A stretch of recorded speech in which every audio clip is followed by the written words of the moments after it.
Our Lord Jesus Christ according to Matthew. Glory to you, Lord Christ.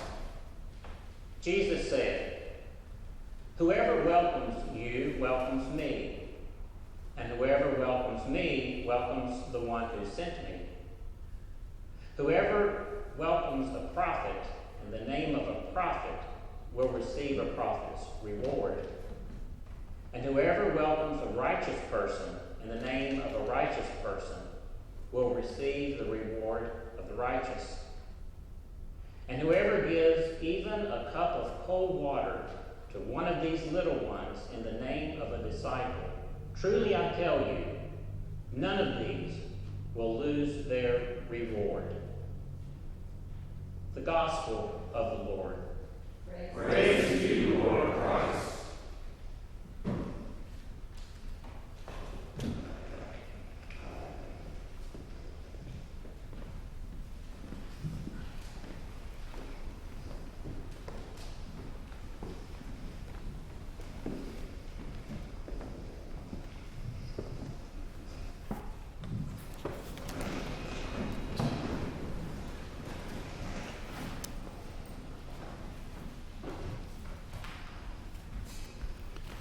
Whoever welcomes you welcomes me. This quote from our gospel reading today is on a t-shirt I saw advertised on Facebook this past week. And above the quote is the Episcopal shield, and in large letters it reads, "Y'all means all." And being a sucker for that sort of thing, I ordered mine in Hunter Green size large, and it's on its way. I assume that there is a rather specific regional target consumer group for this t-shirt, and I certainly did my part. Y'all. You know, I believe that Southerners and adopted Southerners, everybody's included here, have an advantage when it comes to the English language. We've coined some beautifully evocative and descriptive phrases. Phrases like, "I'm fixin' to," or "more than Carter's got liver pills," or, and this is the most pleasant, "full as a tick," "worn slap out," "too big for his britches." What'd you say, Larry, right before we walked in? Sharp as a tack. And then there's the perfectly clear "over yonder." And let's not forget that masterpiece that can either be genuinely caring or passively aggressive. "Bless your heart."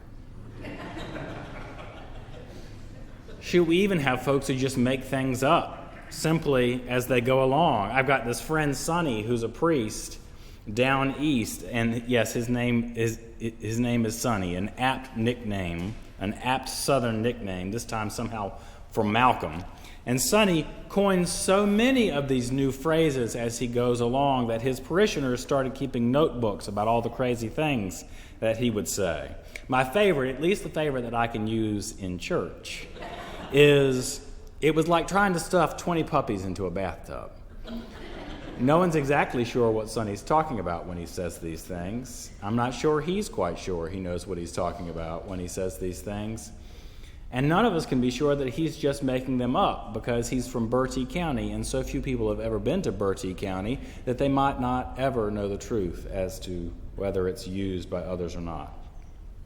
In the South, the craft of the use of the English language is indeed a continuing act of creativity. That's part of the reason why I think that the pairing of "y'all means all" with "whoever welcomes you welcomes me" is so brilliant. It's actually grammatically correct. Just remember that whoever tells you y'all isn't a word doesn't know Greek, and I literally mean Greek. When I was in seminary and learning to read Greek, I was pleasantly surprised to see that y'all is all over the New Testament. And to be fair, for all of our friends from further north and maybe the Midwest, your equivalent would be yous. Okay, we got it, right? So y'all and yous is all over the New Testament. In English, you see, we have to recognize whether or not we mean the word you to be plural or to be singular by guessing, looking at its context. And we can't always guess correctly, which is the case with the gospel today. There, in Greek, however, it is explicit because there is the singular word for you, and then there is a whole other word for the plural, you all.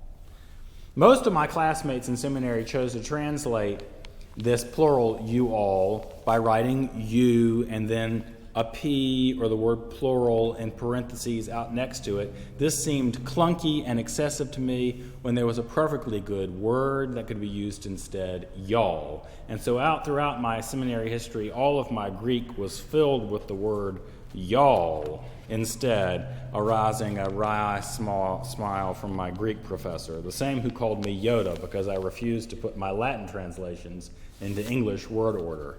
And word order into them, which I would have them put, is more how I translated my Latin, more like Yoda from Star Wars.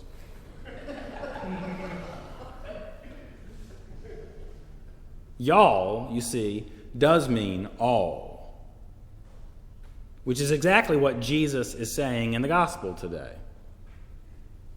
When he says, whoever welcomes you welcomes me, he isn't speaking to one person. He's using the you plural.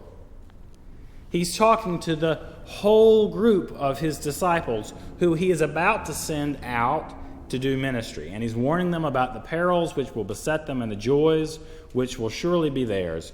And at this point, he is talking to his original 12 disciples, which means that Judas is included. And so Jesus isn't only talking to his so-called good disciples, but to the bad one as well. And to be perfectly honest, based on their previous careers, there were some of those other disciples who might not have been looked upon so favorably in their own day and time as well. Jesus says, whoever welcomes any of you,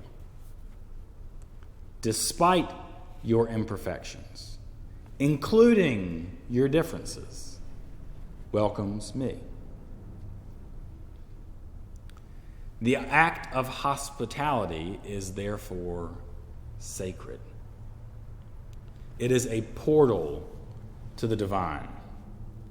To be gracious to another, treating him or her as an equal, no matter who the other is or isn't, is to live into the intention of God for all of creation. To welcome another, no matter who the other is or isn't, despite imperfections, including differences, is to recognize that the image of God is imprinted on each and every one of us. And then to be welcomed by another, despite our own discomfort with the differences that seem apparent between us, is to allow the God in them to speak to the God in us, reminding us that we are one, just as the Father and the Son are one. And as I am given to say, the church is no club of our own choosing. We don't get to decide who is in and who is out. We are called simply to welcome whoever comes to our doors.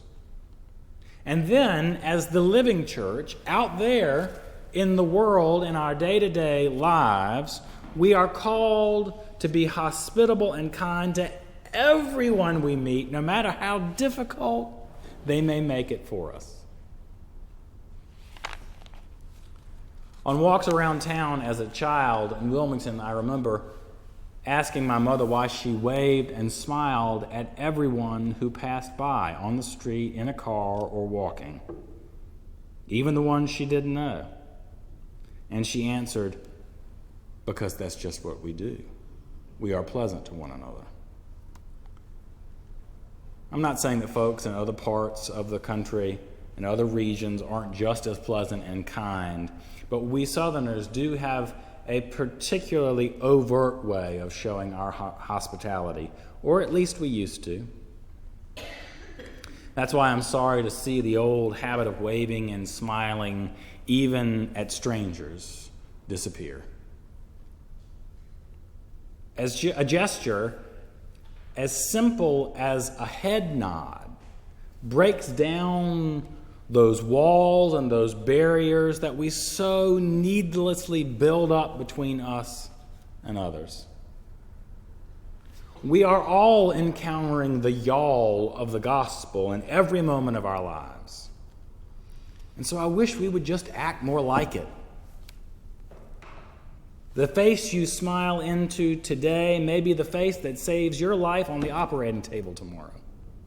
The face that you smile, the smile that you offer today may be to the person who reaches down to pull you up when you've fallen, in whatever metaphorical kind of fallenness we experience. The wave or the head nod you offer today may be the beginning of healing for a wound left open by years of oppression and degradation. But remember, as simple as all of this sounds, we are not just being neighborly. We are making the bold statement that the other and I are one, no matter how different the other may be.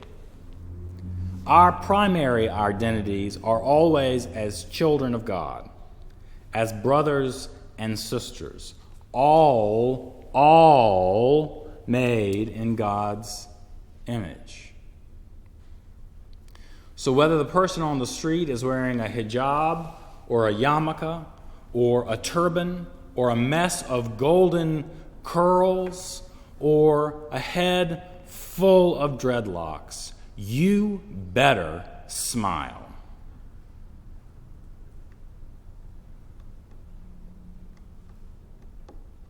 He or she is your brother whether you like it or not, because y'all means all.